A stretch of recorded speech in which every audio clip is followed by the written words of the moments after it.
O'clock.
I'm going to go ahead and call the meeting to order.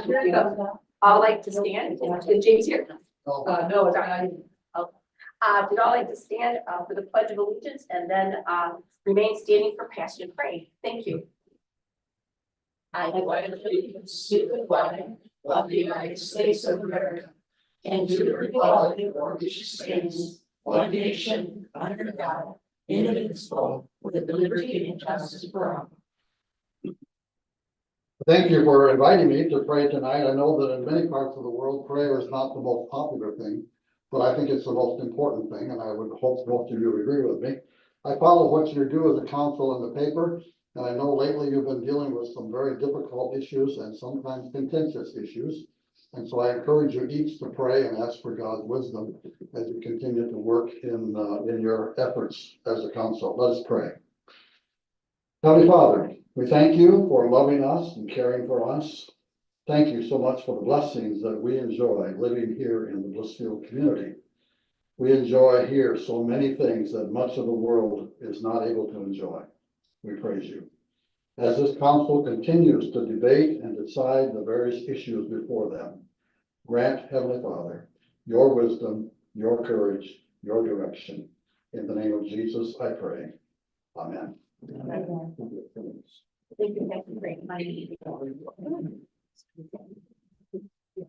Lisa, if you'd like to lead us in the roll call, please. Dean Dyson, Glenn Dusa, here. Bill Griffithmaker, Here. Mike Gunner, Here. Jerry Hayes, Eric Rogers, Here.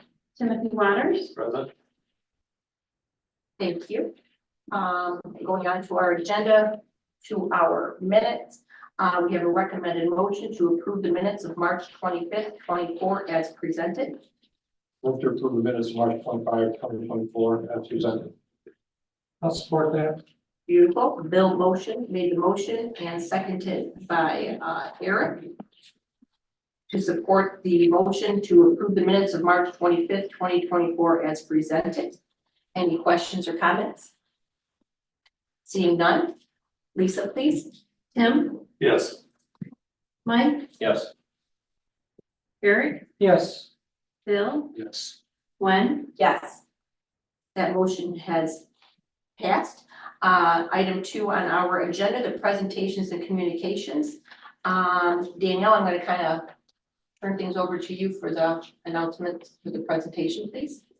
So our auditor is not here yet. I've not heard from them. I don't know if they're in traffic. I've heard it's pretty bad again.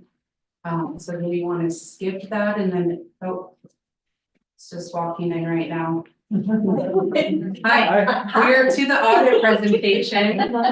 Would you like us to give you a brief overview? You guys ready for me? Whenever you're ready, sure. Speak his name and he shall appear. Yeah. If you spots there on T 22. That's okay. We surmise that might be the issue.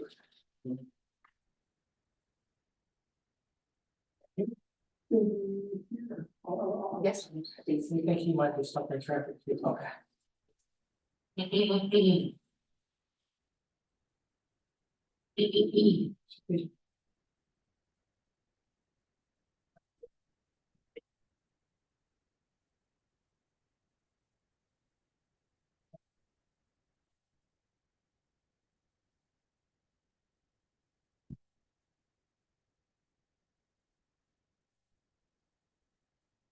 Hello, how are you guys doing?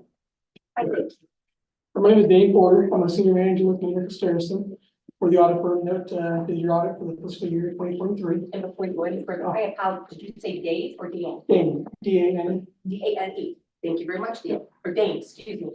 So I just wanted to attend tonight and present the results of the audit with you. So first of all, I want to thank the village staff for their assistance during the audit.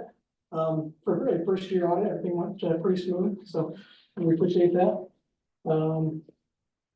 I just passed out like a abbreviated version of the audit, I guess, a few select pages from the audit, some select paragraphs from the opinion letter. I plan to kind of work off from that, so we don't, or you don't have to flip through the full audit report. So you just work off from the package here, if that's more convenient for you. I'll reference a few pages from the audit report itself, if that helps. But for the most part, I plan to work off from this full packet. Feel free to stop me if you guys have questions.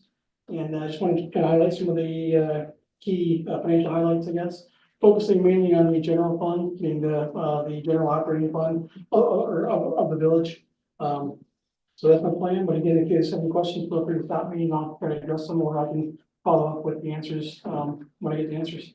Sounds great, Dave, thank you. So with that, we'll start with the first page of the whole presentation packet here. A few select paragraphs from our independent audit report. So this is the one piece of the audit that we kind of consider to be our piece of the report. The rest of the financial statements is the villages. It's your numbers. We've tested them. We've put them together in the report, bound it up, that kind of thing. But it's still your financial statements. We're just giving our opinion on it. So, so again, this is the pages 1 through 3. The independent audit report is one piece of the audit that we like to consider to be ours, I guess. The rest of it is yours. So in the first section, we give our opinion. So there's 3 levels of an audit. There's a generally accepted as accounting standards audit, just regular basic financial audit. Beyond that, there's a yellow book audit, also known as a government auditing standards audit. Basically, it takes that basic audit, I guess, the gas audit, and kind of adds a level of testing compliant with controls. And then beyond that, if you spend more than $750,000 in federal awards, you're required to have a uniform guidance or a single audit, which would take the yellow book audit and add a level of testing compliance with some grant requirements. So each one kind of builds on the previous one. You can't have the high rep one without having the lower tier one, I guess. So, and then as far as an audit opinion goes, there are 4 opinions we can issue. There's a unmodified opinion, which is there's no modifications to it. It's also known as the unqualified opinion. There's no qualifications. So that's the nice clean opinion, highest level of assurance that we can give. That's what we've issued here on each of the components of your financial statements, each of the opinion units, which would be the individual major funds themselves, and then the business type activities, the governmental activities as a whole. You want to say that statement one more time for me, because it sounded really good. Which was it? Oh, The whole it's- thing, it's- says so- something that we did really So we well. issued a unmodified opinion. It's the highest level of assurance that we can give. Okay. To You put call that that in, unmodified? unmodified, correct, Okay. yep. To put that in perspective, there's also a modified opinion that could be issued, and that would be if there was something missing from the financial statement, but it's not, but we can still give a clean opinion on it. It would say something like, except for the effect of capital assets, everything is fairly stated, something like that. There's an adverse opinion, which would be they're not really stated. Or there's a disclaimer of opinion, which would basically be, we couldn't finish our audit and we issue no opinion. Okay. So essentially, the first one is what you want to see. Second one, there could be some situations where that may be desired, I guess, and then the last two opinions you don't really want. Okay. So, the third section of that letter outlines management's responsibility for the financial statements, which is for the preparation and the fair presentation of financial statements in accordance with GAAP. This includes the design, implementation, and the maintenance of internal controls. And you're also responsible for fraud detection, deterrence, and prevention. So the audit isn't necessarily designed or intended to detect fraud, but certainly if we were made aware of anything during the audit that we were concerned with, we would bring that to your attention. And you were not made aware of anything in particular regarding fraud? Correct. Finally, in the fourth section there, it outlines our responsibilities as the auditors. The objective of the audit or the purpose is to express opinions on the financial statements based on our audit. Again, the purpose is not to detect fraud or express an opinion on your controls. It's to obtain reasonable, not absolute assurance. We can't test everything, but we'll test the material stuff and obtain reasonable assurance. So from there, we'll go to the next page of the packet there, the statement of opposition. This is a snapshot of your financial condition, close of business on September 30, 2023. Kind of a long-term focus. It focuses on all the fund level stuff, but it also adds some long-term stuff like capital assets, any kind of long-term debt that you might have, and that kind of thing. So a few things I want to point out here, I guess, would just be, we always like to point out the net working capital. So looking at the current assets at $3,768,415, as that compares to your current liabilities, $845,000. So you've got about 4.4 times more current assets than current liabilities. As a benchmark, anything over 1 is good. So you're able to pay your bills when they come due. So that number is something that to be proud of as well. Yeah. I like to get on those parts, don't you guys? I mean, I think it's nice, yeah. Correct. Looking at a couple things here related to your MERS pension liabilities. Couple things to kind of net together here would be about a halfway down the page there, the deferred outflows of resources. Looking in the total column, the almost $900,000. That's an asset. That's future outflows related to the MERS pension thing. So contributions made after the measurement date. Everything gets reported here about 9 months after MERS fiscal year closes on 12/31. Your fiscal year is 9/30. So anything that happened between December 31st, 2022 and 9/30/2023 isn't reflected in that net pension liability yet. So any kind of contributions after the year was over, deferred outflows of investment earnings, that kind of thing. So that's about $900,000 as an asset. Then if you go down about 3/4 way down the page, that net pension liability line, again, the total number there, $1,289,000. And then also the deferred inflows of resources, the $201,648, just about 3 lines below that net pension liability. Those two items are going to be liabilities, kind of counted against you as far as the MERS goes. The deferred outflows or inflows would be deferred investment losses or income, changes in experience, things like that. So those 3 things net together this year, about $592,000 as a net liability, compared to 2022, it was a net liability about $493. So about $100,000 swing between the 2 years. A little bit more negative, more liability at the end of 2023 than back in 2022. Then from there, we will look at the next page, the statement of activities. This one is going to be the result of operations for the fiscal year. Again, kind of a long-term basis, it's going to have depreciation. It will not show payments on long-term debt. It'll show the interest on long-term debt, things like that. So we're going to read this one. It reads from left to right and then kind of top to bottom. So the first column there, the expenses, shows the expenses of the programs that the village offers. As you go to the right, it's going to show you the program revenues, charging for services, any kind of operating grants and contributions that are specific to that purpose. Until you go over here to the middle column there, the governmental activities, the net expense or revenues kind of shows you the net cost or the net revenue, I guess, of offering those services. Generally speaking, they're gonna be dependent on general revenues as we see next, but it kind of shows you how self-supporting those programs are or not. And then as we go down there, the general revenues, property taxes, state shared revenues, investment earnings, miscellaneous revenues, things like that, that kind of offset those net program expenses. And the bottom line here is that you added to your net position, $752,000 for the year, taking your overall net position from 5.3 million to about 6.1 million. Next page would be the balance sheet. Again, kind of a snapshot of your financial condition, close the business on 9/30/2023. More of a short-term focus, probably more what you're used to seeing on a monthly basis. It's gonna ignore, for government activities anyway, it will ignore capital assets, long-term debt, that pension liability for MERS, things like that. So just looking at like the current resources, current assets, that kind of thing. Thing I want to point out here would be those two numbers at the bottom of the general fund column, the subsequent assigned for subsequent years expenses, and the unassigned number there, about $1.7 million. As that compares to your annual expenditures of about $3.5 million, you get about 48% of your annual expenses in fund balance available for future spending. The GFOA would like to recommend about 17 to 20%, and give yourself about a 2-month cushion. So 48% is definitely healthy, not necessarily excessive, depending on future plans. It can get spent pretty quick, but it is a nice healthy fund balance. Next page, governmental funds, statement of revenue, expenditures, changes in fund balance. Again, kind of like the results of operations for the fiscal year. Again, kind of a short-term focus. When you buy capital assets, it gets expensed as capital outlay as opposed to depreciation over time. When you make your long-term debt payments, it shows up as an expense versus paying down a liability, that kind of thing.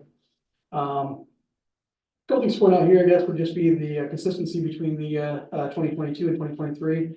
Total revenues increased about $27,000 for the year, or about 1.2%, so very consistent with the year before. Couple big changes this year would be property taxes increased about $80,000, and then interest and rents. Interest was a good year, so interest is about $33,000 higher than it was last year. Going down a few lines here, total expenditures, $1.5 million this year. That's down about $48,000 compared to last year. A couple things to point out would be general government down about $91,000. Public safety increased about $73,000, and the recreation shelter down about $75,000 this year. All those things combined to the net change in fund balance there, the third number from the bottom, $453,000 you added to your fund balance this year. The final budget was predicting or calling for a use of fund balance of about $680,000. So through overall budget savings or spending constraints for the year, instead of using $630,000, you added to it like $453,000. Could be a timing thing on projects, but that would be how you ended the year. Very cool. Next page, a little pie chart, or I'm sorry, this one, the bar graph showing the past 5 years. Total revenues, total expenses, total fund balance. Again, looking at just the general fund. Biggest takeaway here would be the past 3 out of the past 5 years, in fact, the last 3 years, you added to your fund balance. Then you had slight uses of fund balance. The burgundy bar there, the expenses, was a little bit higher than the blue bars for the revenues. So 2019 and 2020, you used a little bit of fund balance, but then in 21 through 23, you have added that back in. Next page, the pie chart representing the composition of your total general fund revenues and expenses. Biggest revenue source at 55% being property taxes. That compares to about 40% last year, so real consistent. Next biggest revenue source being intergovernmental, which is mainly state revenue, maybe some grants. About 27% of your annual revenues compared to about 29% last year. So again, very consistent. Expenditures, largest use of your funds, I guess, would be the public safety function at about 34%, compared to about 35 last year, so real close. And then the yellow piece there, recreation and culture, represents about 28% of your annual expenses. That was about 37% last year, so kind of a decrease in relation to the total expenditures. And the last thing I want to cover here would be the school finding the question costs on the next. Could you come back for just a moment? Yep, So sure. that rec and culture, I'm just curious, what does that consist of? Um, What is the? Yeah, this can be like any of the, sports, I guess, like the, summer, activities. So really is like the Parks and Rec kind of Parks and program? Recreation, yeah. Gotcha, okay, Yeah. Any kind of, Parks and Recreation library type stuff, gotcha. nothing else you guys might have, but, that's the usual stuff is the Parks and Rec and In library. the library then, okay, I wasn't sure of that. And then the public safety. Museum, portion things would like be that. Would be the police department, correct? Yep, yeah, Gotcha. any kind of police and fire, things like that. Okay, all right, thank you for clarifying. Last piece here will be the schedule findings and question costs. You do, need to have a single audit this year because you spent more than $750,000 in federal grants. You were required to have a single audit, a uniform guidance audit. So with that, we tested, essentially almost your only federal grant. So the, waste and waste disposal systems for rural communities program, basically the, sewer improvements. Essentially breaking down the results of the audit here is what this page does. For the financial statements, again, we issued a unmodified opinion. Internal control over the financial reporting, material weaknesses, we did have some, or material journal entries, during the audit process. Significant deficiencies, we noted some written policies. And then non-compliance material to the financial statements, the new chart of accounts updates. So I think you guys have already corrected, all those items. So that would be basically, 3 items. Yeah. And out of like a grade level, if you will, 3. Would you consider that equivalent to an A, B, C, D kind of a thing? Yeah, I mean, for the ones we've got here, they're all very common. So yeah, I mean, it'd be, like a B plus or something like that. Come on, we're shooting for the A. All right, but Pretty close. okay, so Um, 3 is very good. Yeah. Okay. Yeah, especially for a first year, for coming in, fresh pair of eyes, looking for Mhm. things that maybe the previous auditor, hadn't looked for in a while or whatever. So yeah, And you stated there were the 3 issues, and 2 of the issues of the 3 have already been corrected. Yeah. And then the third one is just a ongoing evaluate annually, depending on what you're on for the Okay, sort of thing, yeah. okay, thank you. Federal awards, no material weaknesses, no significant deficiencies. Again, a modified opinion and no non-compliance required to be reported, so federal awards were all good. Identification of the major program, we tested the water and waste disposal systems for rural communities. And auditee qualified as low risk auditee, that's a no, and that basically just means there was either you didn't have single audits in the previous 2 years, or there were findings in the previous 2 years. So, and the only difference there would just be a matter of if you're a low risk auditee, we can test 20% of your federal awards. If you're not a low risk auditee, you have to test 40%. And the program that we tested would cover probably 90%, 95% anyway. So it wouldn't change our programs testing or anything related to our testing. The next year, I don't believe you will be required to have a single audit because your sewer project there is winding down. So this may be the last year, at least for a little while, that you have a single audit. So that's all I plan to go over. If you have any questions, I'd be happy to try to answer them or get back with you with the answers.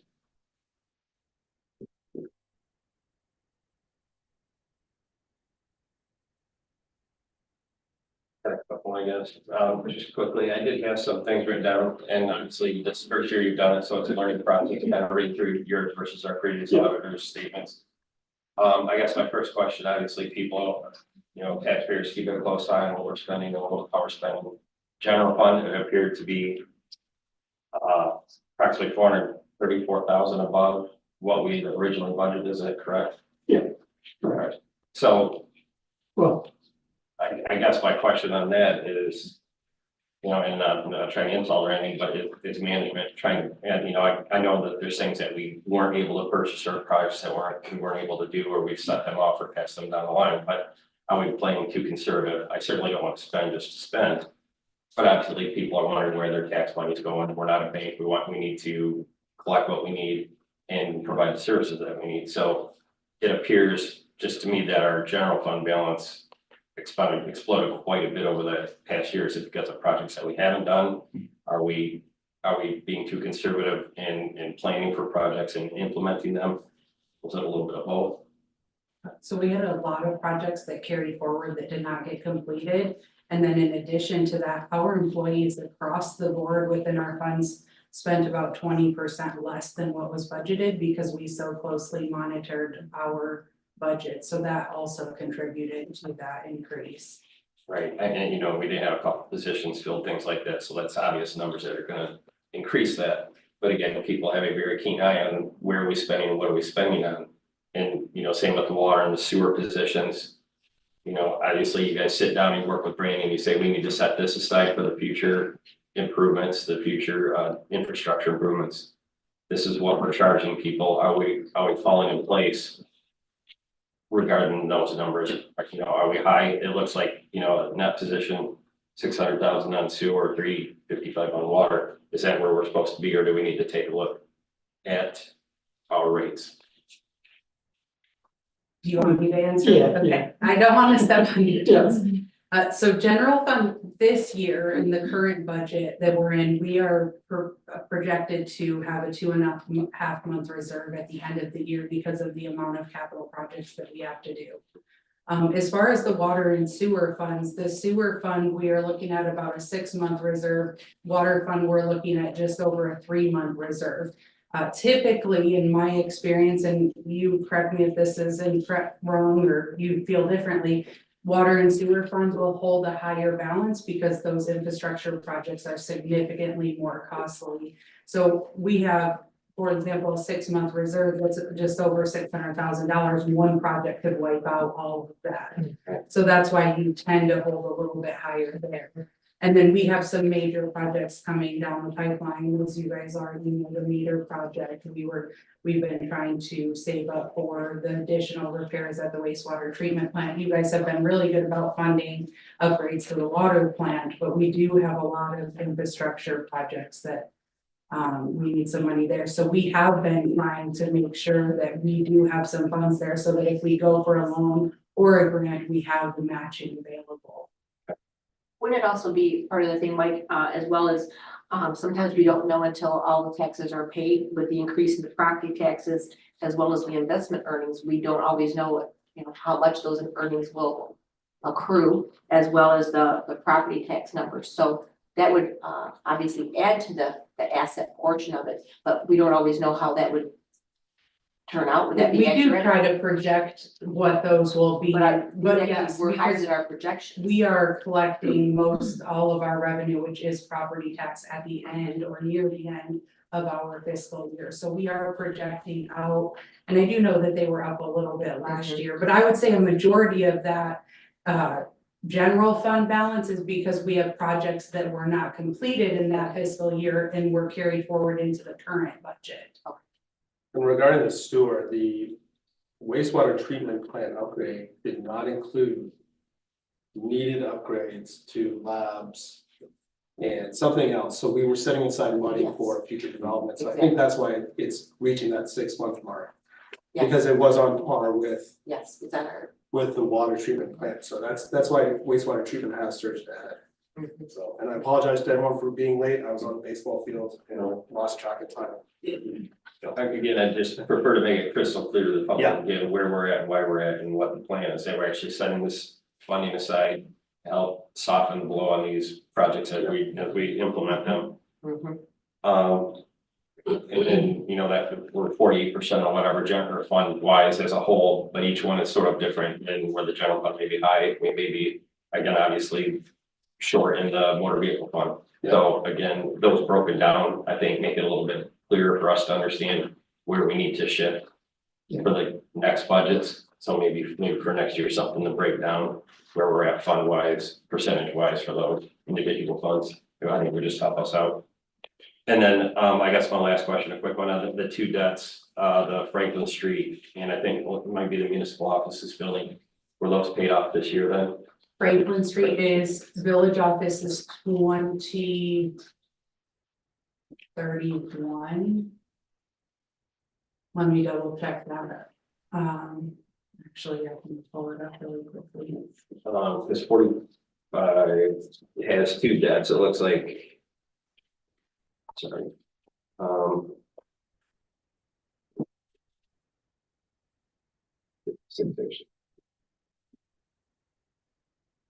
I thought Franklin was either done or near completion. Right, and I guess that's my point is we're not gonna have to pay that this next year, so again, are we gonna roll that? Yeah, Franklin Street is paid off this year, 2024. Village office is 2029. I apologize. You were looking at page 46, Mike. Sorry, 56, it's kind of, it does, because it's talks municipal building, it talks to finance sources, and it doesn't show a change, so I wasn't sure if that was paid off. So the 172 of the Franklin Street, we should be able to utilize towards something else next year. Yes, because we have that budgeted in our 23-24 budget. And it's not to mention that we don't, again, have a lot of debt, but obviously we are paying off projects, we're still paying off previous water treatment plant. And there's even I think sewer plant in there that we've been still paying off since 1989. So there's still a lot of debt, but there are a lot of infrastructure improvements coming along. And again, we do have to offset those. We're trying to responsibly manage our money for the village. And I want people to understand that again, and it's not easily readable, but we are trying to learn from our mistakes of the past and plan ahead for the future. I'll point out too, real quick if I could, going back to that balance sheet there, and I think it's like the fourth page of the presentation packet that I passed out. I want to talk about the spendable fund balance. That would include the assigned for subsequent years, which will already be budgeted to be spent in 2024. So your 2024 budget does include a use of fund balance of $837,000. So if next year's budget comes to fruition, you're going to use half of your current fund balance. But that's just all up in the air as far as projects and actual spending. And we know some of that will carry forward because we only partially funded some of the larger projects that we can't fully afford to fund. So we'll carry forward and hopefully be able to add to that.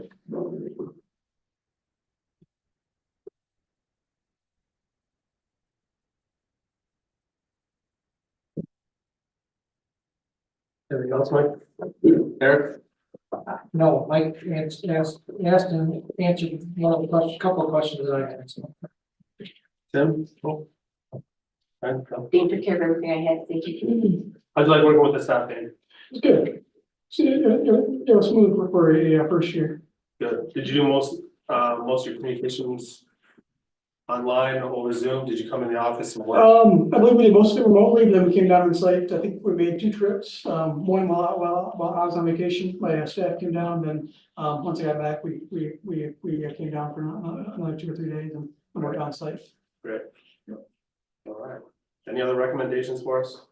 No, close. Danielle, any questions? No, I just thank you to all of you that worked on our audit, and thank you to Brandon and Lisa. They play a huge part in audit and provide most all of the documents, and I just appreciate that everyone's work on it. Yeah, thanks for coming in for the presentation tonight as well. Well,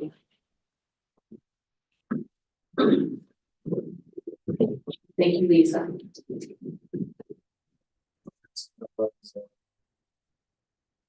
Those are presentations. First presentation. Public hearing ordinance amending chapter 5 compensation for village officials. Do I need a motion to open that up? Yes. So I'll entertain a motion. Make a motion to open the public hearing on the ordinance amending chapter 5 compensation for village officials. I'll second that. Moved by Eric, seconded by Tim. Any questions or comments from council? No, go ahead, Lisa. Mike, Yes. Gwen, Yes. Bill, Yes. Tim, Yes. Eric, Yes. James. Yes. Passes. Hearing is open.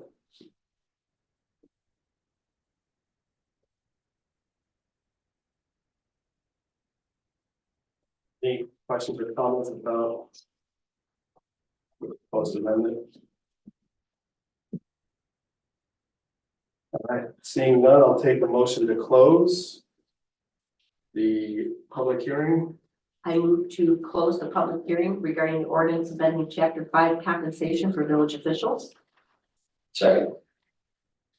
Moved by Gwen, supported by Mike. Any questions or comments? Go ahead, Lisa. Eric, Yes. Bill, Yes. Tim, Yes. Mike, Yes. Gwen, Yes. James, Yes, thank you, that close, passes. I know you have a long drive back, if you want to get going, don't feel like I have to stick around. Moving on to our agenda, I'll take a motion to approve tonight's agenda. Motion to approve the agenda as presented. I'll second that. Anybody with any input on tonight's agenda? No, I have a motion by Bill, second by Gwen, go ahead, Lisa. Tim, Yes. Mike, Yes. Eric, Yes. Gwen, Yes. Bill, Yes. James, Yes. I'll open up the floor for public comment, items on the agenda or not on the agenda. And I'll remind you that public comment is limited to 5 minutes. And there's provision for extra time if we're so moved to hear you.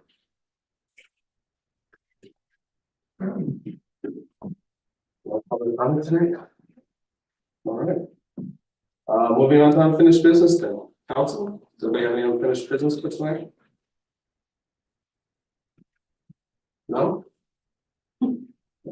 No. New business. I'll take a motion to approve the payroll.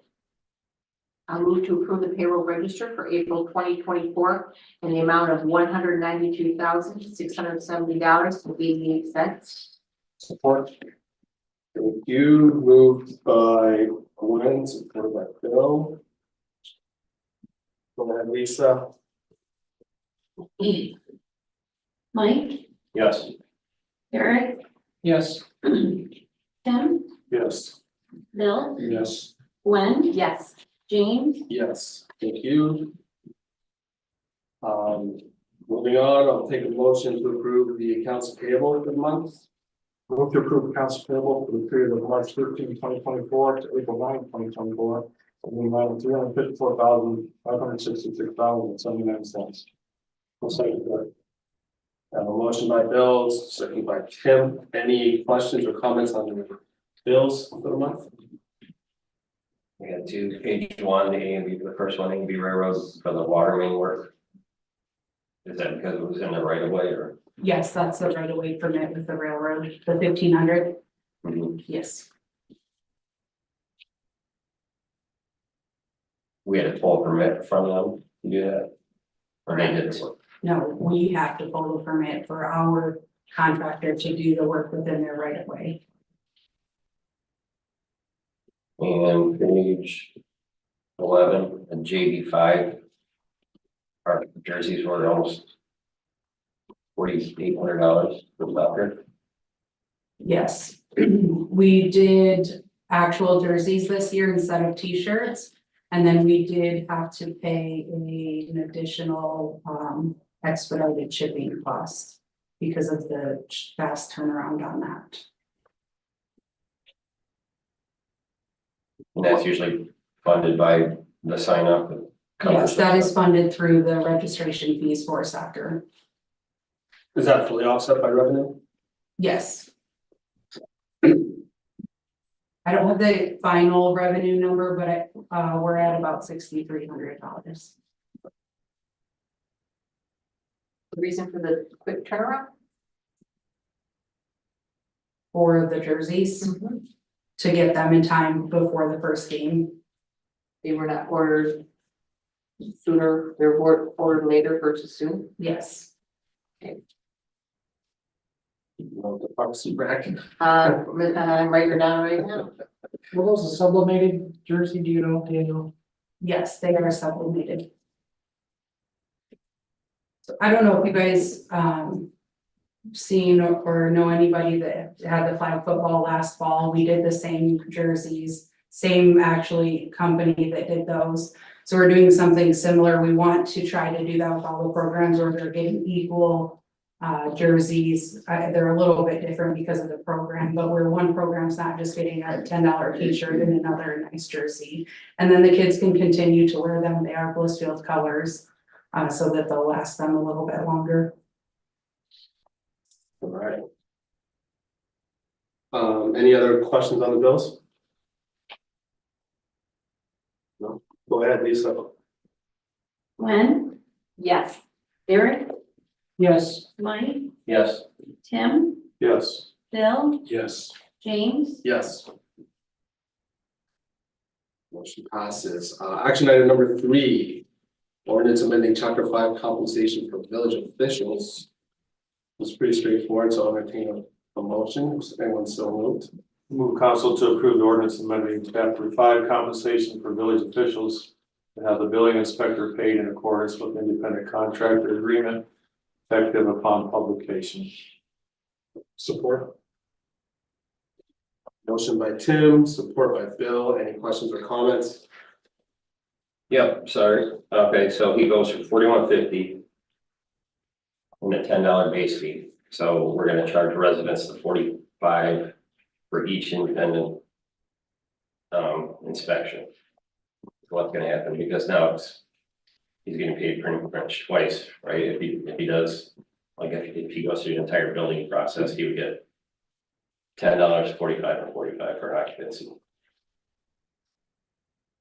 So he gets that per inspection, so that varies based on the type of permit that they pull. Like new construction will have 5 inspections. So right now we charge a fee, a percentage. It's the 0.88% of the total cost of the permit. So depending on what that, like the new construction would pay more because that's gonna be valued at 200,000 compared to a shed that's maybe, or a garage that's maybe 10,000. So that's how we're currently paying him now, is per inspection as well. It would just go from the $41.50 per inspection to $45. And then the $10 base fee remains the same. But it is collected through fees. Cause on the new one, you got compensation ABC for free, you got $10 per permit, and you got each inspection base fee of $45. And then a certificate of occupancy permit, a base fee of $45, which originally was 10.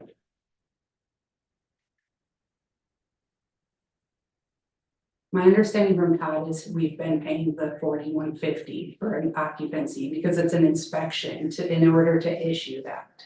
So we can't issue a certificate of occupancy without doing that inspection. And that would be outside of like a new construction that's already going to be once they get the final inspection, he would issue the certificate of occupancy. That's going to be if like somebody remodeled or did something and he's doing a new inspection to determine occupancy, if there's a change in use. But either way, the inspection is still being paid the inspection fee.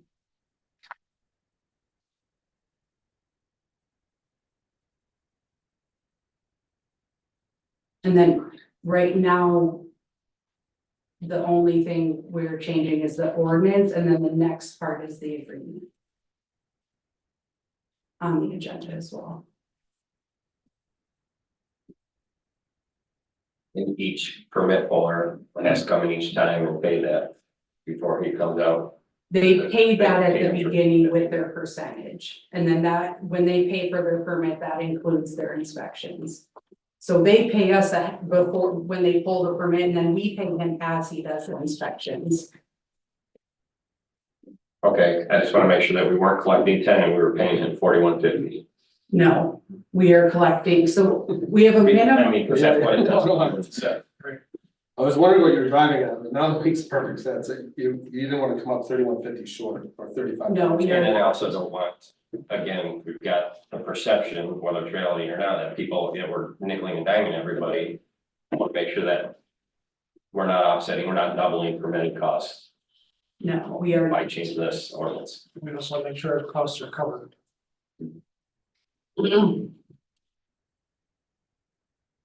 Alright, so. Anything else, Mike, on this one? Looks like it's consistent with this. Yeah, it's just a $3.50 increase per inspection. Right, that's all that's changing here. Correct, yes. Alright, Lisa, if you will. Eric, Yes. Mike, No, Gwen, Yes. Bill, Yes. Tim, Yes. James, Yes, that motion passes. Action item number 4, approve building inspector employment agreement.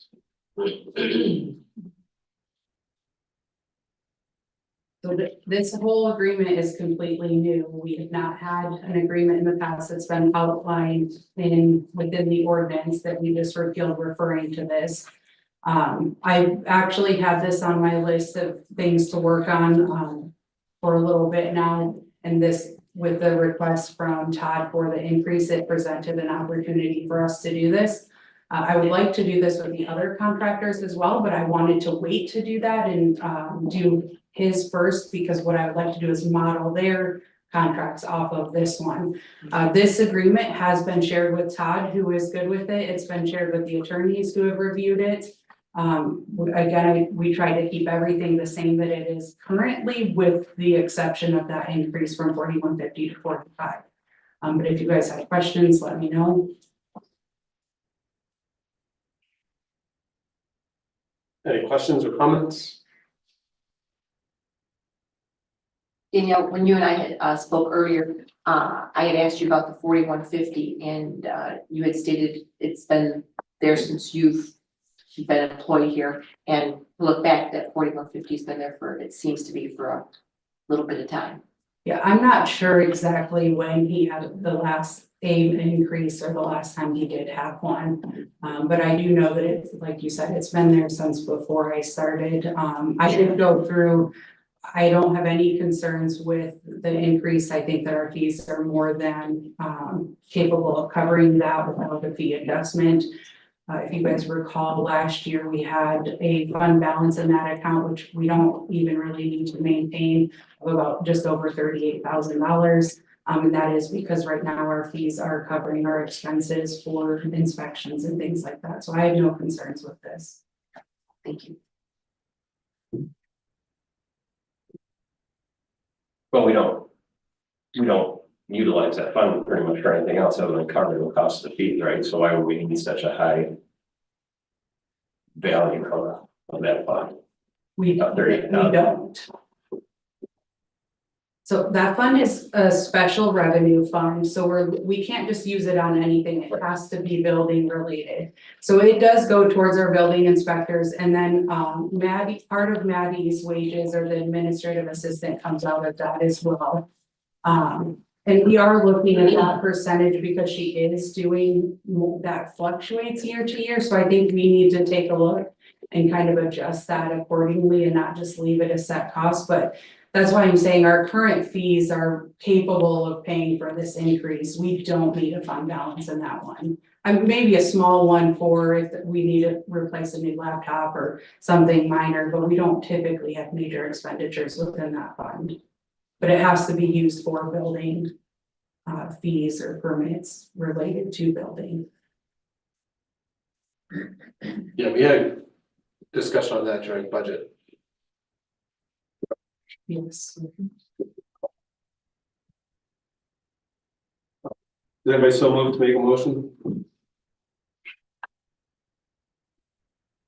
Move to approve the independent contractor agreement as presented from the building inspector and authorize village administrator to execute the agreement on behalf of the governing body. I'll second that. A motion by Bill, support by, or second by Gwen. Any other comments? Questions, remarks? Go ahead, Lisa. Tim, Yes. Mike, Yes, Eric, Yes. Gwen, Yes. Bill, Yes. James, Yes, thank you. Action item number 5, approval of the raw water intake well cleaning. Oh.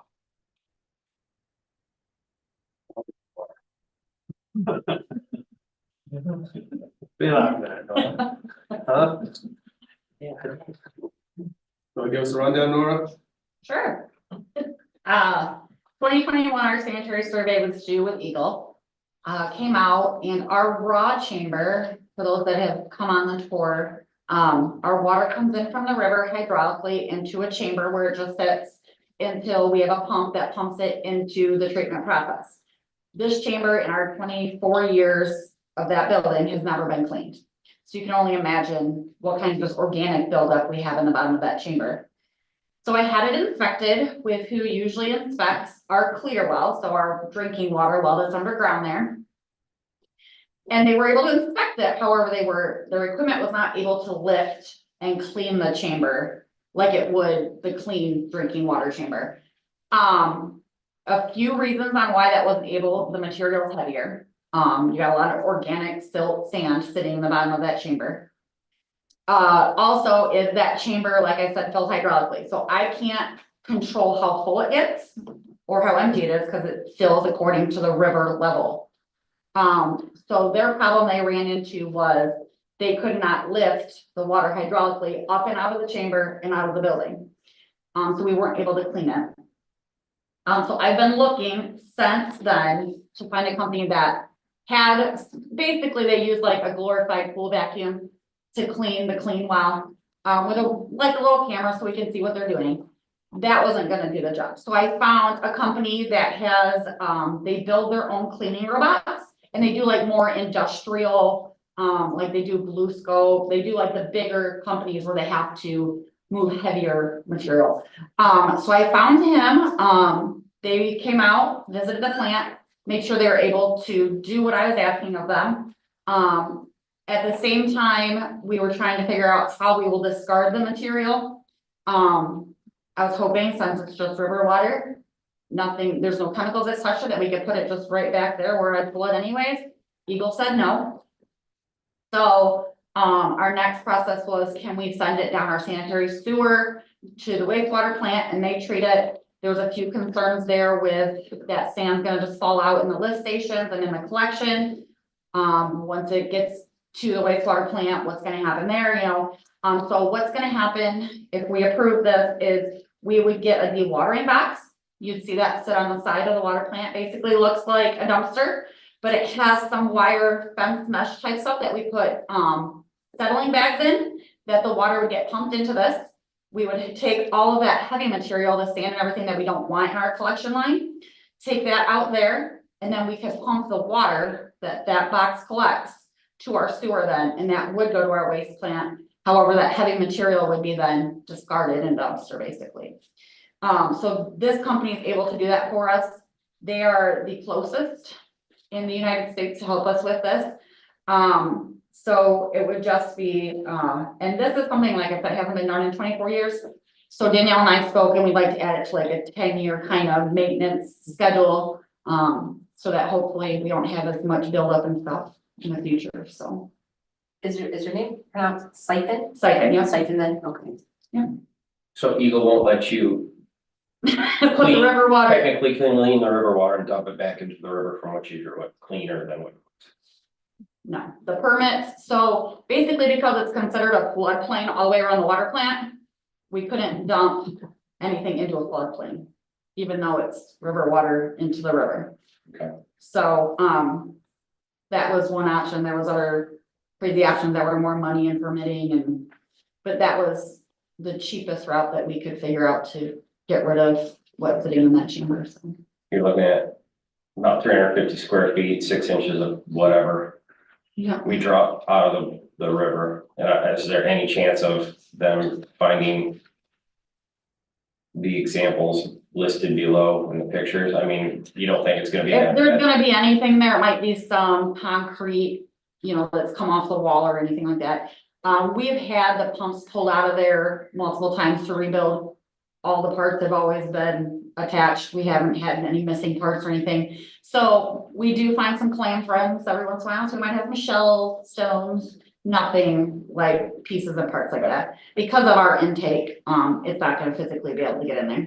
So I was wondering the same thing, like, so these pictures are not pictures from our. No, that's just things that, if that proposal they sent out, that's just things that they're saying, they probably ran into it somewhere, it's not. That's my concern. Yeah.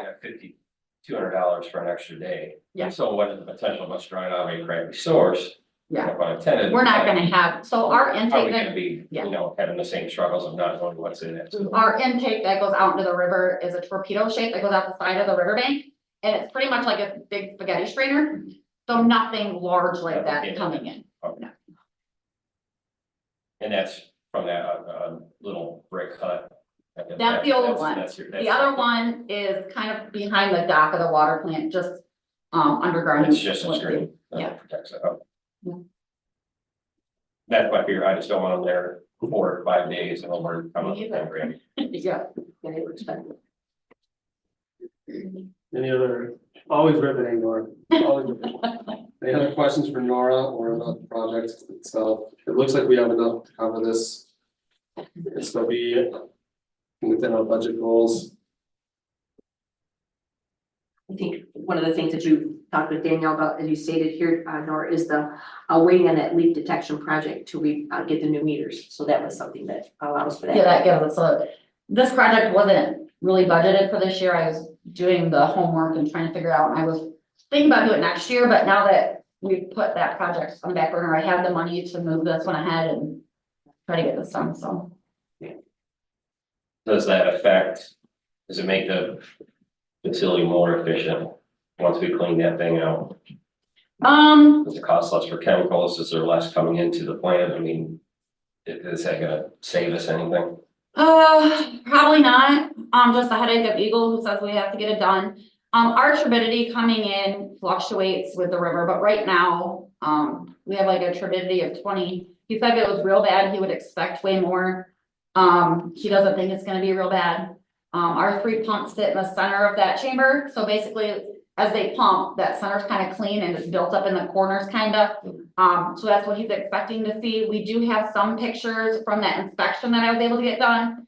He doesn't think it's gonna be an issue. He did quote us this, is 3 days, but what they do is they come in, they hook everything up. They might do a little bit of cleaning the first day. Second day is a full day of cleaning. Third day, they might just be wrapping up and getting out, no cleaning. Just depends on what we find down there, so. So I think right now it's not going to save us money because it's not bad enough that it's getting into the pumps. If that. I mean, yeah, So gets exactly. higher and then the pumps start pulling it in, that's gonna jump our Yeah. turbidity and then we're gonna start using. more And wear and chemicals. tear on the pumps, if we're pulling grit and sand and we're not seeing any of those issues, Yeah, so. we want to avoid those issues. And then the rest, the inert stuff or whatever goes to landfill. Yep. And we've got to pay for that too, right? It will, yeah, we'll see, it'll go with like Steve's dumpster, so that's already a part of a contract with the wastewater, so. Thanks, Steve. Yeah. All right, is there a motion there? Certainly, I'll move to approve the proposal from Siphon for the cleaning of the raw water chamber at the water treatment plant in the amount of $34,518. I'll second that. Thank you. I have a motion by Glenn and a second by Tim. Any other questions or comments? All right, seeing none, Lisa? Bill, Yes. Eric, Yes. Mike, Yes. Tim, Yes. Gwen, Yes. James, Yes, thank you. All right, these next two I had to think through, but I think they're pretty obvious. Actually, I had another, well, not obvious, but they do make sense in the end. Resolution decertifying Harrison Street. So this is just from the bottom of the hill south. Correct. That's. The portion that we have listed as a street that is not paved as a street and I don't think is going. How did that? Take it this way. Yeah. I'll move council, approve the resolution decertifying Harrison Street, south of Washington Street for 1,245 feet. I'll support. Thank you. I have a motion by Mike and support by Gwen. Any questions, council? Oh, Lisa? Tim, Yes. Bill, Yes. Eric, Yes. Gwen, Yes. Mike, Yes. James, Yes, thank you. The second half of this, a resolution certifying Harrison Street. I'll move to approve the resolution certifying Harrison Street as described in the resolution, accepting 361.8 feet into our municipal street system and confirm said street is open to the public for public use on or before April the 8th, 2024. Support. Thank you. A motion by Gwen, support by Bill. Any other questions or comments? I have a question. Go ahead. In the survey that is included in our packet, Danielle, it shows that it starts at the corner. Kind of where what would be the northeast corner of the skate park.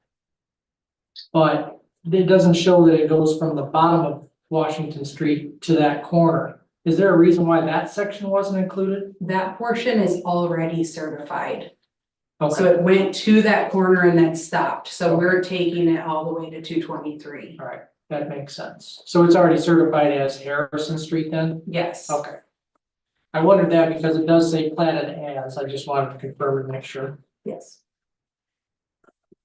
Thank you, Eric. Any other questions? MDOT actually called regarding the decertification of that portion south of Washington. And said we're required every year, it's due in April to submit our Act 51 certification. So they had told me just decertify it then and submit. So Brent and I looked at it because I said, Brent, we're gonna lose some street. How can we make it up so that we end up breaking even? We will actually overall gain a little bit, but I just didn't want to, because that does, that's how we get our Act 51 funding for street. So I didn't want to start seeing a decrease in that. So it's kind of how that was identified. I tried to find more, but there isn't any. Good work. Is that still considered Harrison Street all the way around to the west towards the river? And then south back again towards the, It is, but I don't think that's a street. If you look at a map, especially Google Earth, it shows Harrison wrapping all the way back around to the old pool. But really, that's more of like a park driveway. That's not, once it starts going past that. The section, there's no other outlet at the back, so. correct, and the section we're certifying is used for through traffic. People do go through there to get to 223 or vice versa to come down that way. So that's why we're doing just that portion.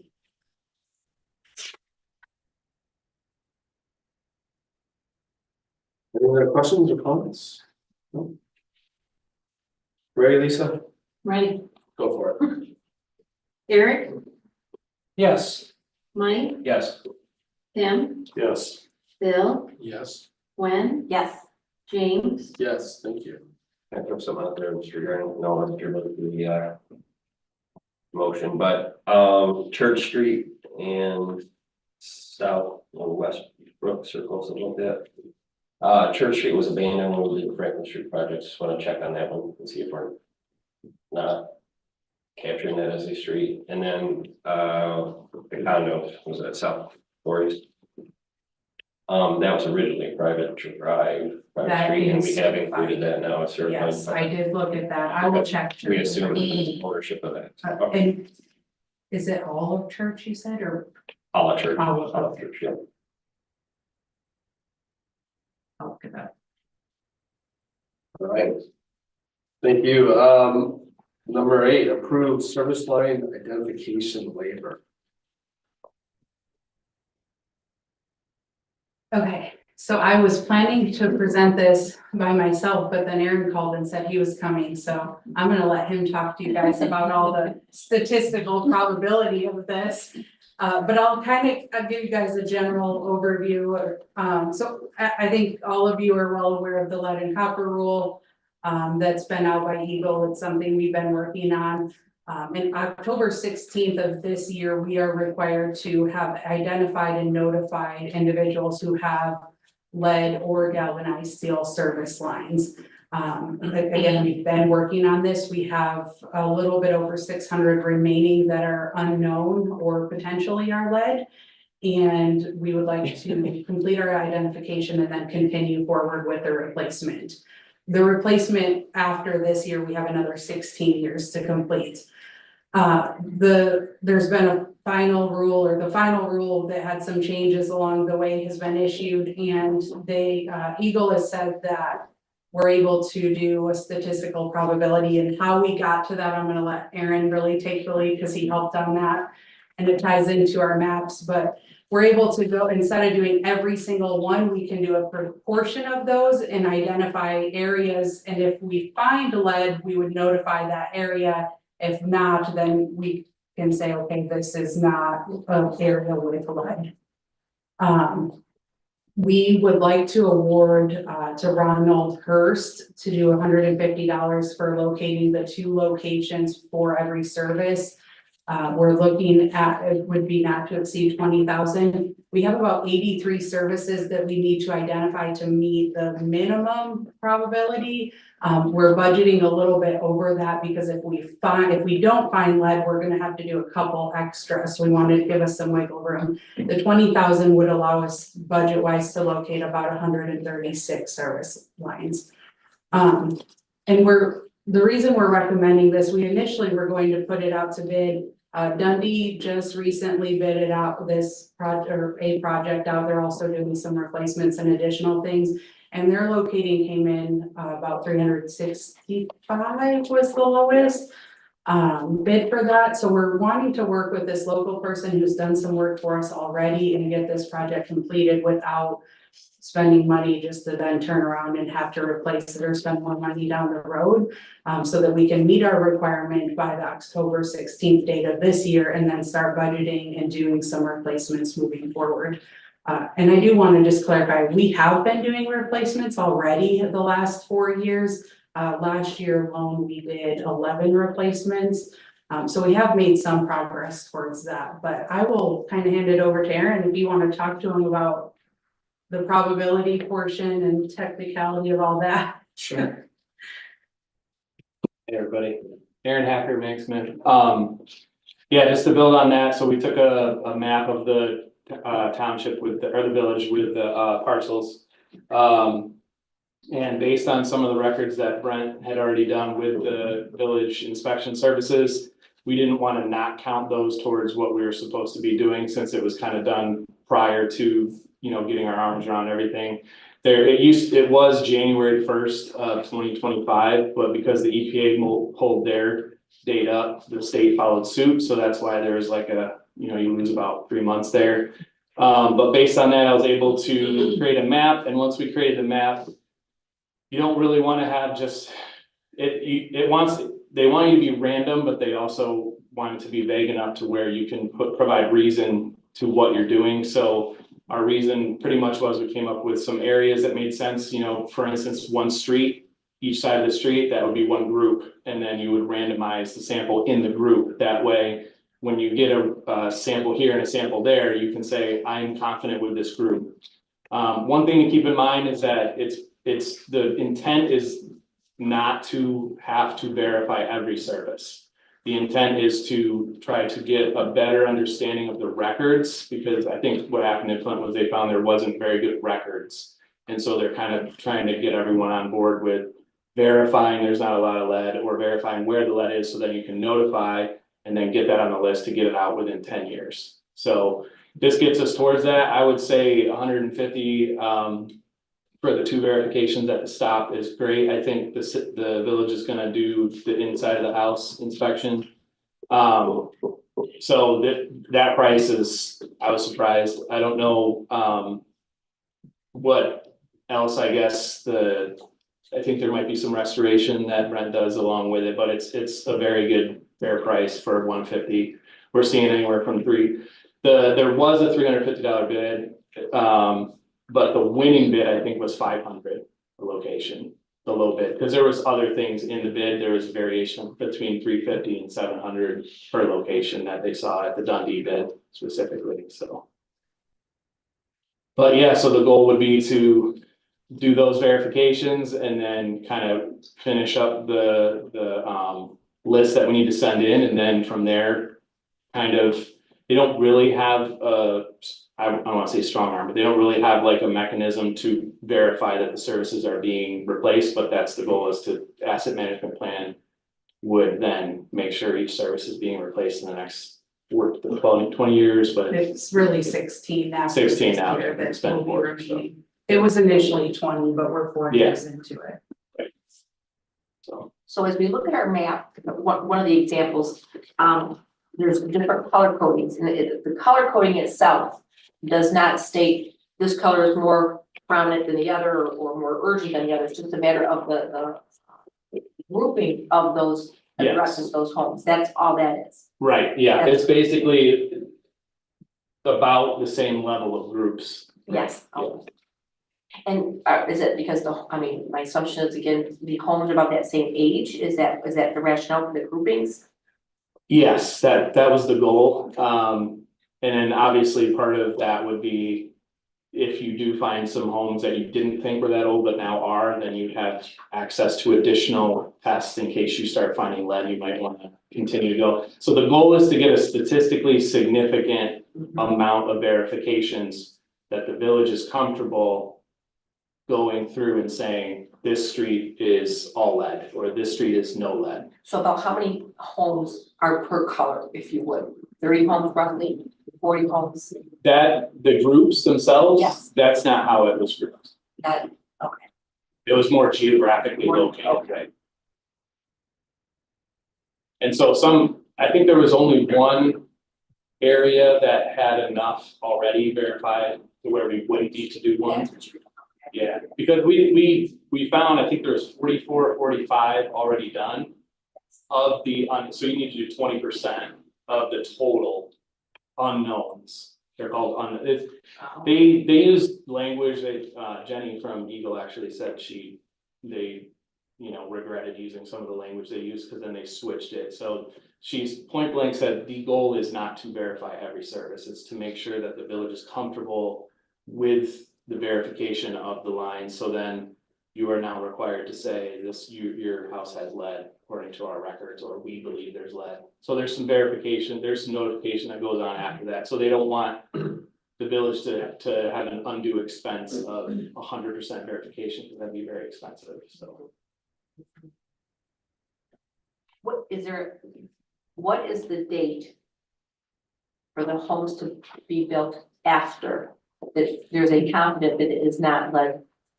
Yeah, I think it's 45. Is it really? I believe so, yes. After 45? I believe so. I have those notes. I didn't bring all my notes. So essentially you're looking at homes built prior You have to to, look at all the homes, no matter what no the, matter what, you have to either verify it's lead or not, so no matter when it was built, unless you have valid records, but there may or may not. so It All of the doesn't homes, matter if it was built in 2000 or if it was built in 1910. We would have to verify both, unless the home built in 2000, we have record showing the material for the service line that was put in. Then we would say, we know this isn't lead based on this record. gotcha. or ordinance. But if we don't have that, but if we don't have that record, then we would be required to verify. Regardless of the home's age. Correct. Have you identified? It just seems extremely bureaucratic to me. Eagle wants to chomp us for every single thing, yet we can pick and choose some random numbers of houses that are gonna get tested. What if we miss something and then somebody I was down the line thinking says they have lead, right? So we're not gonna pothole everybody, but they wanna fix the entire Well, this is lead problem. this is what auditing is, that you have to get to a comfort level. So 20% is what you're saying is a comfort level? That's what they're requiring. Then why So that's why do we have to? And that's fix it? why It's they- so critical that there's so much lead in the water, and everybody's gets replaced, and we should replace everybody's that has lead. We shouldn't So- risk Yeah, and potentially missing a few is too many. that's why they use statistically significant. And that's why it's somewhat vague, because if you test 10 homes and 2 of them have lead, are you gonna say all have lead, or do you wanna test 2 more and then they aren't lead? Okay, now now half and half, okay, 2 more, not lead, so the rest those 2 are lead, the rest are not, like. there's kind of a like, they kind of try to give a leeway, so you don't feel like you have to verify. I thought about both ends.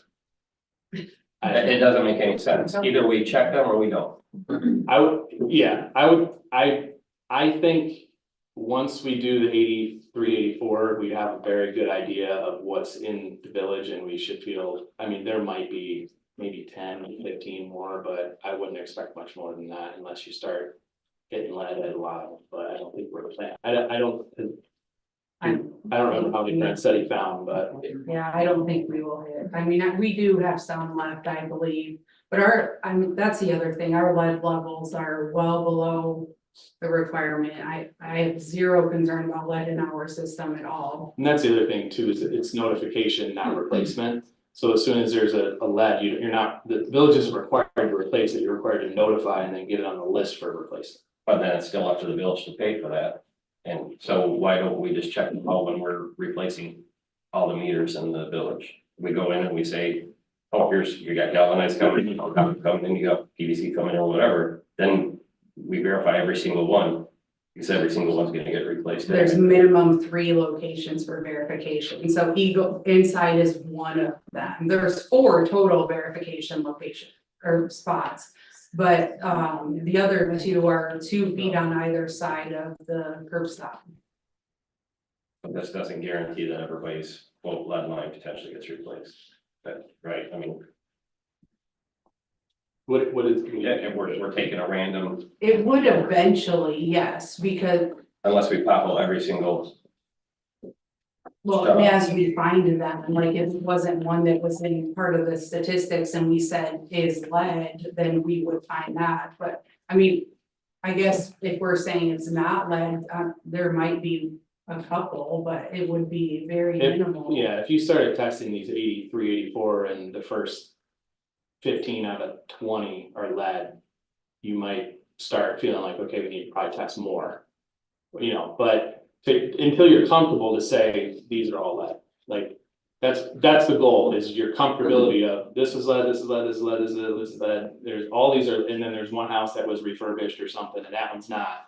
So you're pretty sure all the original homes are lead, then you're comfortable, you say this whole road, and then you notify all the homeowners on that road, and then they get on the list, and then when you go to replace it, if it's not lead,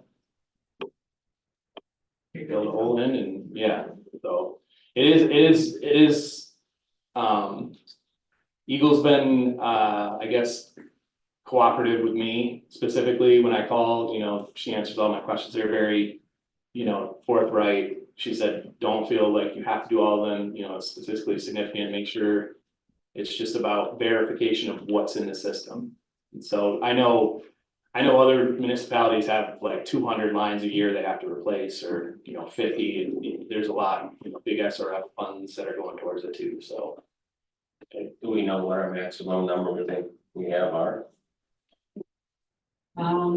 Brent was, I don't know, yeah, That's kind of yeah, we. So this is like phase 1, legitimately, we're just kind of getting an idea, but we're still gonna popple every single, we're gonna, yeah, to an extent.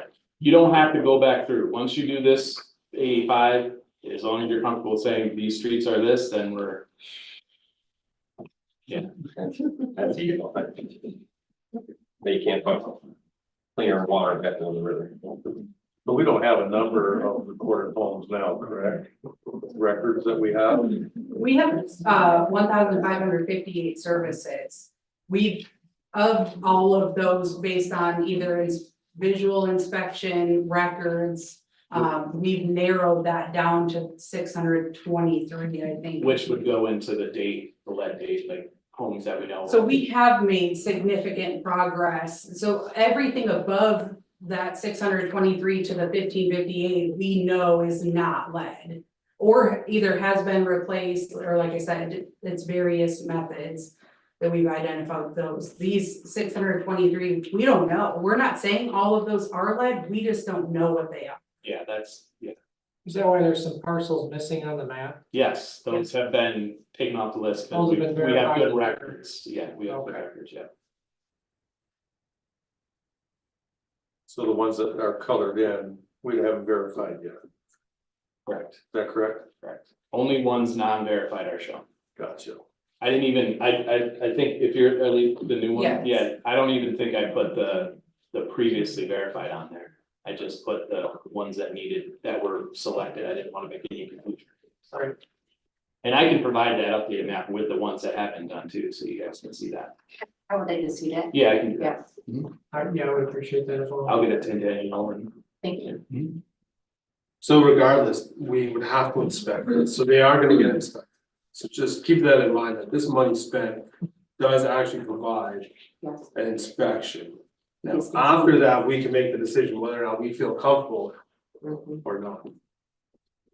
So at that point, Mike, if you don't feel comfortable, then we can advocate to have X amount more tested, and or if it comes back lead free, we have a pretty good.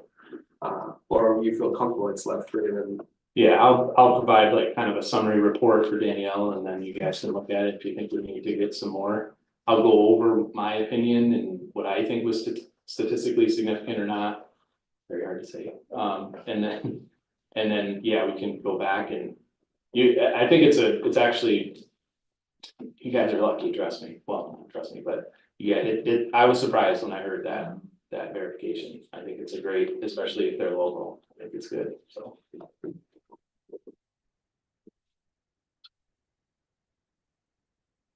It is frustrating, Mike. Poor Aaron has heard Brent and I, Well, when it's 400 a service, it's, yeah, It's just ludicrous though that they're so concerned and we have to fix Flint, we have to fix these large cities, blah, blah, but now we're just gonna start randomizing and not verifying. They need to be either all or not, and I get people's frustration, we're not always right up here, obviously. But this is a guessing game, and to me, it's garbage, it totally destroys their narrative that lead is killing everybody, and. If they were that concerned about it, we would have to fix every single one, inspect every single one, it's crap. And get compensated for it. Yeah.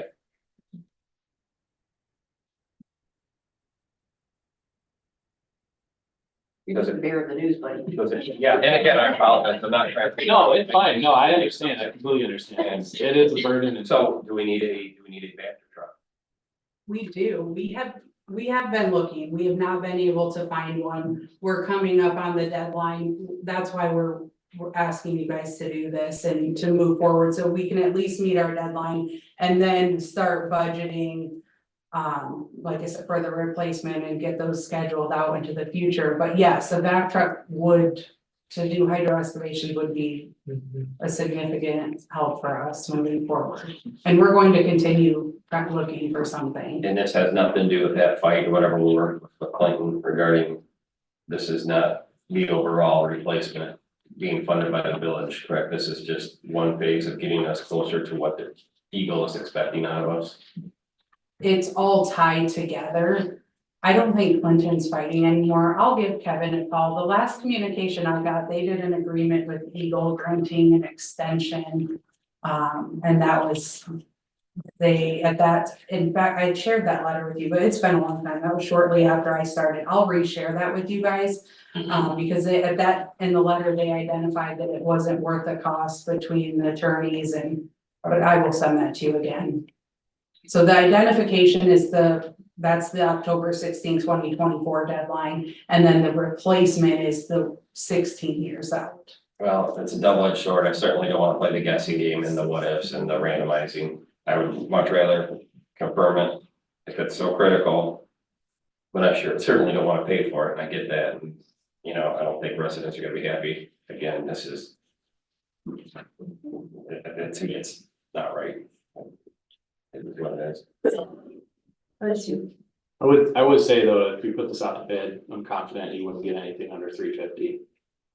So my point is everyone should be checked. Right. Need a motion on the floor. we do not have a motion yet. I will move to approve the hydro excavation service line identification project to Ronald Hurst for $150 per service, not to exceed a total amount of $20,000.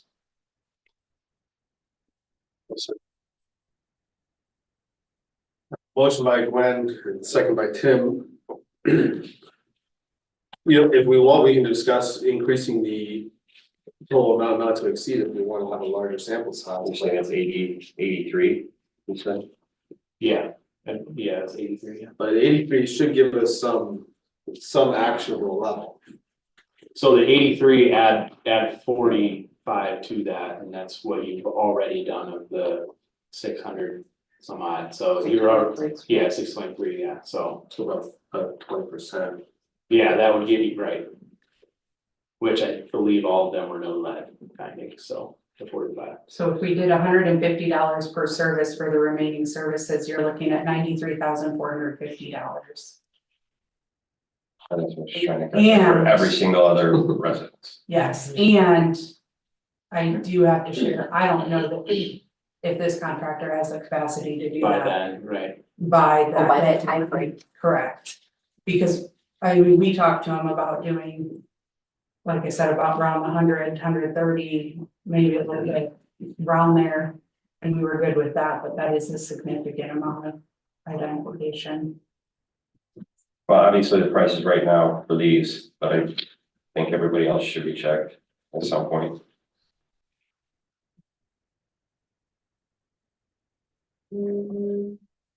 Question. Yeah, it's frustrating, it's coming, I think that us to pay for it too, there's no Right. federal or state help, Accountability. or even if it's only help. All right, any other questions or comments?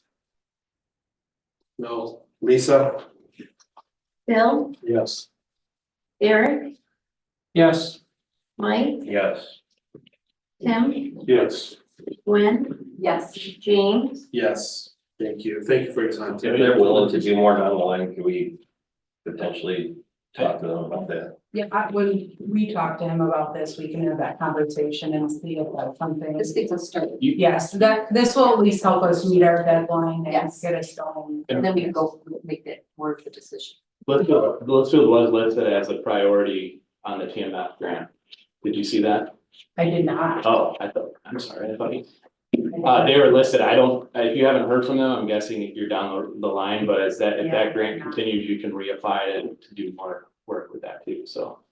Which was for beautification, so. And this is something I would think that Danielle, even though the timeframe is for 24, we could still, if we chose to, continue the testing after the deadline. Yes. So it's not like we could not budget for another 20,000 if You could Mr. put it Hurd in went ahead as the a following management year, plan. yes, we could do something like that.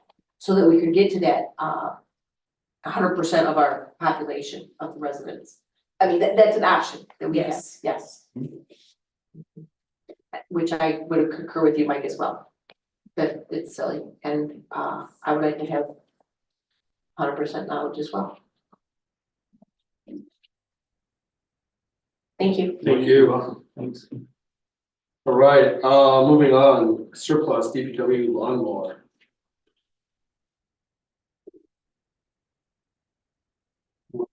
Surplus of 2004 Kubota 2D28 turn 6-inch deck, 20 horsepower more. And authorize staff to solicit sealed bids. I support that. Any questions or comments? No, go ahead, Lisa. Gwen, Yes. Bill, Yes. Mike, Yes. Eric, Yes. Tim, Yes. James, Yes, thank you. Last action item, approve the water main break settlement.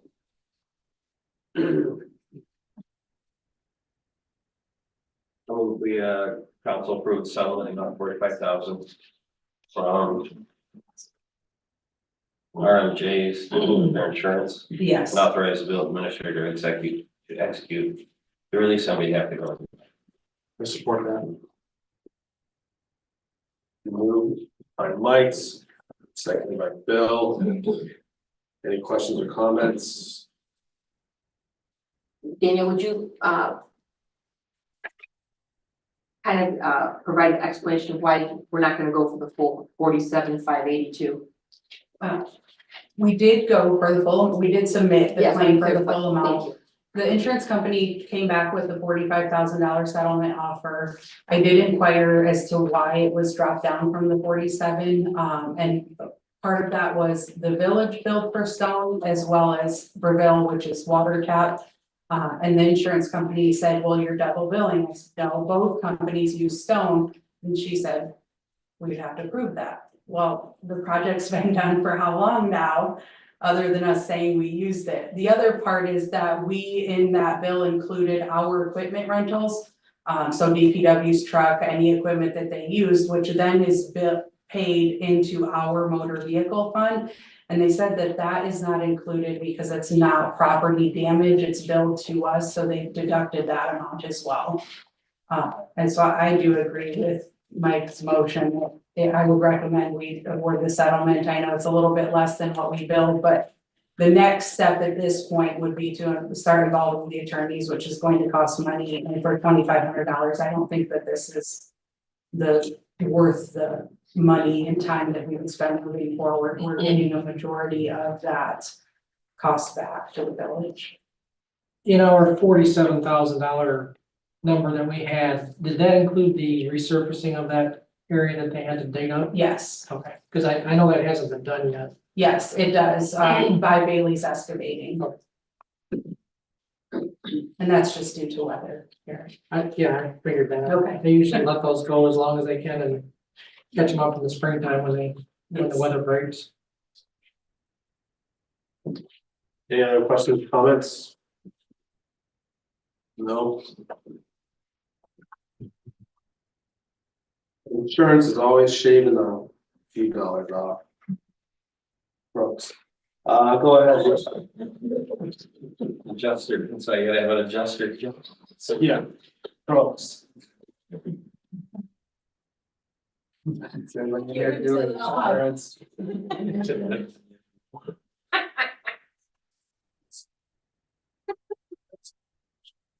Go ahead, Lisa. Eric, Yes. Tim, Yes. Gwen, Yes. Bill, Yes. Mike, Yes. James. Yes. Thank you.